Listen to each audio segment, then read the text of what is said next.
Why do you love the mountains? Well, let me show you.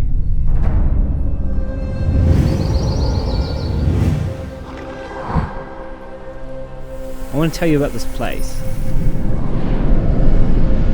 A place located deep in the mountains, across valleys, over peaks, and through forests.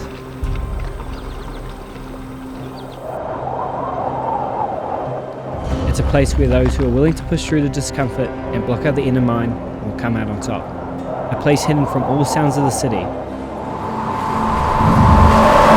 A place where if you listen closely, you can become attuned to the whispers of nature.